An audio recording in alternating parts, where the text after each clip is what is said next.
Hola de nuevo. Continuamos con nuestro análisis de cómo confeccionar una nómina y vamos por el tercer vídeo, ¿de acuerdo?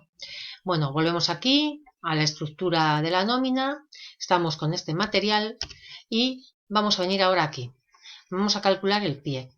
Vamos a hablar de las bases de cotización a la seguridad social. La base del IRPF la dejaré para más adelante, ¿de acuerdo? Entonces nos vamos a ir al pie al cálculo de las bases de cotización a la seguridad social, que son la base de contingencias comunes, la de profesionales, también se la llama de accidente de trabajo y enfermedad profesional, y luego la base de cotización adicional por horas extras, pero eso ya lo veremos con un ejemplo, ¿vale? Bueno, nos vamos a la diapositiva número 20, ¿vale? Bases de cotización. Bueno, vamos a ver. Primero, hablamos de dos bases de cotización. Hablamos de la base de contingencias comunes y de la base de contingencias profesionales. Bueno, nosotros de nuestro salario, a partir del salario, se va a calcular una base de cotización, es decir, sobre una base vamos a hacer una aportación a la seguridad social y luego en función de esa aportación, bueno, pues así recibiremos, ¿de acuerdo? Así será el importe de las prestaciones que recibamos cuando nos jubilemos, cuando cojamos una baja o cuando cojamos la prestación por desempleo. Entonces, ¿qué se entiende por contingencias comunes? Bueno, pues todas aquellas que no tienen que ver con el trabajo. Y la base de contingencias comunes que calcularemos ahora para aportar cotización a la seguridad social será la que después se utilizará para cobrar prestaciones en los casos de bajas médicas por incapacidad temporal derivadas de enfermedad común y accidente no laboral. Enfermedad común es cualquier enfermedad no relacionada con el trabajo, ¿de acuerdo? Desde la más leve hasta la más grave. Y accidente no laboral, pues por ejemplo, jugando un partido el fin de semana te has torcido el tobillo, ¿de acuerdo? Maternidad y paternidad y la jubilación, entre otras, ¿de acuerdo? ¿Y qué son contingencias profesionales? Pues todas aquellas que tienen que ver con el trabajo.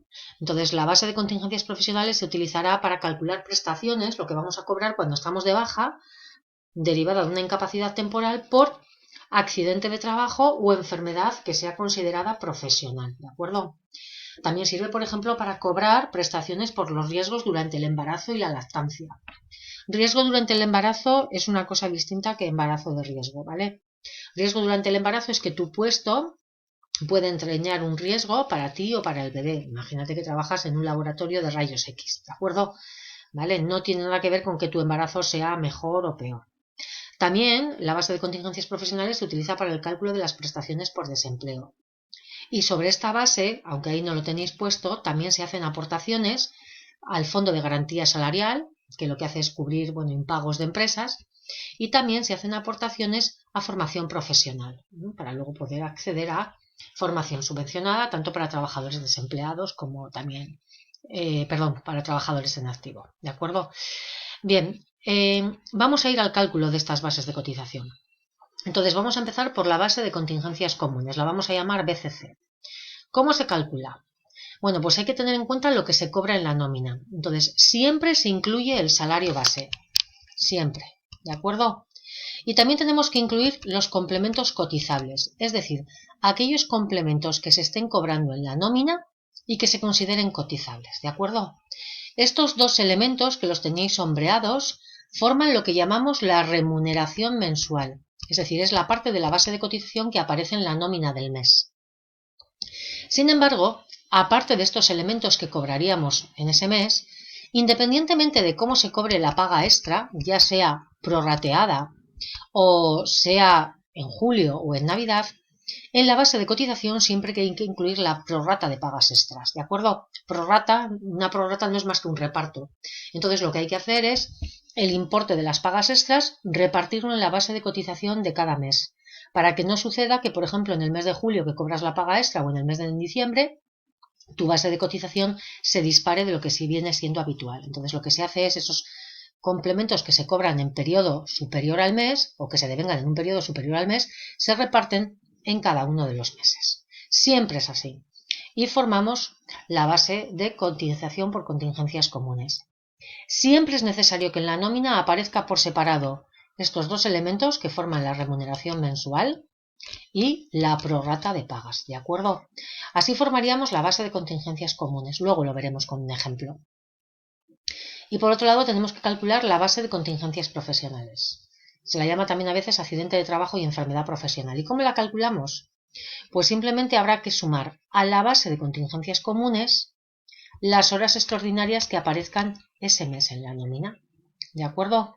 Tendremos que sumarle. En caso de que aparezcan, ¿qué va a pasar? Pues evidentemente si no hay horas extraordinarias, las dos bases serán iguales. ¿De acuerdo? Tened en cuenta que las horas extraordinarias es un complemento salarial que en principio cotiza, claro que cotiza, pero solamente lo hace en la base de profesionales. Nunca al calcular la base de contingencias comunes en estos complementos, nunca vamos a incluir las horas extraordinarias, ¿de acuerdo? Solo en la base de contingencias profesionales. Bueno, una vez que tengamos calculadas las bases de cotización, de acuerdo a los salarios de este trabajador, tenemos que comprobar que las bases de cotización están dentro de los límites máximos y mínimos. Para la base de contingencias comunes, tenemos que tener en cuenta el grupo de cotización del trabajador. Tendremos que venir a esta tabla. Esta tabla es la que tenéis también en el anexo 6. ¿Os acordáis? Es esta misma. Tenemos que venir aquí y tenemos que comprobar que estamos entre el máximo y el mínimo. ¿De acuerdo? ¿Qué pasa? Si, por ejemplo, imaginaros que nuestra base nos ha salido 5.000 euros porque tenemos la suerte de ganar mucho dinero. Bueno, pues la Seguridad Social solamente nos va a permitir cotizar por 4.070, que veis que es la base máxima para todos los grupos. Esta cifra, si la multiplicáis por 30, os va a dar los 4.070,10, ¿de acuerdo? Y si resulta que tenemos un salario muy bajo y estamos por debajo de la base mínima, pues tendremos que cotizar como mínimo por esta base mínima. Generalmente nunca va a pasar solamente quizá en los grupos 1, 2 y 3, donde sus bases mínimas son un pelín más altas. En el resto de los casos, teniendo en cuenta que se cobrará el salario mínimo interprofesional, pues siempre va a estar por encima. Aquí os he puesto que el salario mínimo interprofesional son 900 euros, no lo he actualizado, son los datos del 2019, actualmente son 950, ¿de acuerdo? Entonces tenemos que comprobar que la base está entre los máximos y los mínimos. Eso para la de contingencias comunes. Sin embargo, para la base de contingencias profesionales no hay un límite según el tipo de trabajador, sino que lo que hay es un tope para todos los trabajadores, ¿de acuerdo? Fijaros, ese límite estaría aquí. ¿Veis esta tablita? Topes máximos de cotización por accidente de trabajo y enfermedad profesional. Es el mismo para todos los trabajadores, independientemente del grupo al que pertenezca, ¿de acuerdo? Bien, también os he puesto que tenéis más información en el tema 5, en la página 18 del manual GESLAB M20. Si os vais al manual, este es el manual GESLAB M20, el de nóminas. Si nos vamos al tema 5, aquí en la página 19, determinación de las bases de cotización. Bueno, pues aquí nos dice cómo calcularlo, tenéis un poco más, y la prorrata de pagas. Esto lo vamos a ver ahora mediante un ejemplo, ¿de acuerdo? Bueno, pues en este vídeo hasta aquí es suficiente y lo que vamos a hacer ahora es un vídeo con un ejemplo, ¿de acuerdo? Gracias a todos.